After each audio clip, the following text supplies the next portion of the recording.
ভিতর থেকে মানুষকে শুধু মূল্যায়ন করে আল্লাহ রাব্বুল আলামিন। না হলে কি হতো, এই যে এত অন্যায় আমরা করেছি, আল্লাহ পাক কি আমাদেরকে ছেড়ে দিয়েছেন, ফেলে দিয়েছেন, গজবে ধ্বংস করে দিয়েছেন? এই যে আল্লাহ পাক যে আমাদেরকে মহব্বত করেন, ভালোবাসেন, তার প্রমাণ আল্লাহ পাক চান যে আমরা যেন ফিরে আসি। আল্লাহ পাক বলছেন সারা দুনিয়ার সমান গুনাহও যদি সে করে ফেলে, আসমানের সমানও গুনাহ করে ফেলে, খালি তওবা করে ফিরে আল্লাহকে বলবে আস্তাগফিরুল্লাহাল্লাযী লা ইলাহা ইল্লা হুয়াল হাইয়ুল কাইয়্যুম ওয়া আতুবু ইলাইহি।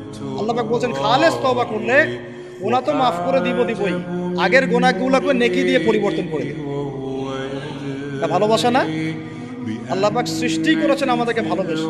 কোরআন খোলেন, সূরা সদ পড়েন, সূরা সদের মধ্যে দেখবেন আল্লাহ বলেন ফালাকতু বিয়াদি মা মানাআকা আল্লা তাসজুদা ফালাকতু বিয়াদাই, মানে তুমি ইবলিস কেন তাকে সিজদা করলে না যাকে আমি নিজ হাতে সৃষ্টি করেছি। এটা মহব্বতের বহিঃপ্রকাশ না? আল্লাহ আমাদেরকে নিজ হাতে সৃষ্টি করেছেন। আল্লাহ পাকের হাত কেমন এটা আমরা ব্যাখ্যা করতে যাব না, এর হাতের অর্থ কি সেটাও ব্যাখ্যা করার তাহবিল করার দরকার নাই। কোরআনে আসছে যেভাবে সেভাবে আমরা ঈমান রাখবো, ঠিক আছে ভাই? এখানে আবার অনেকে অনেক তালগোল পাকায় ফেলে এবং বিভ্রান্ত হয়ে যায়, এদিকে যাওয়ার দরকার নেই। এখানে বোঝানো হচ্ছে আল্লাহ রাব্বুল আলামিন আমাদেরকে মহব্বত করে সৃষ্টি করেছে। এই পুরো সৃষ্টি জগৎটাই তো আল্লাহর মহব্বতের বহিঃপ্রকাশ। সবকিছু এত নিপুণভাবে চলতেছে, এটা মহব্বতের বহিঃপ্রকাশ না?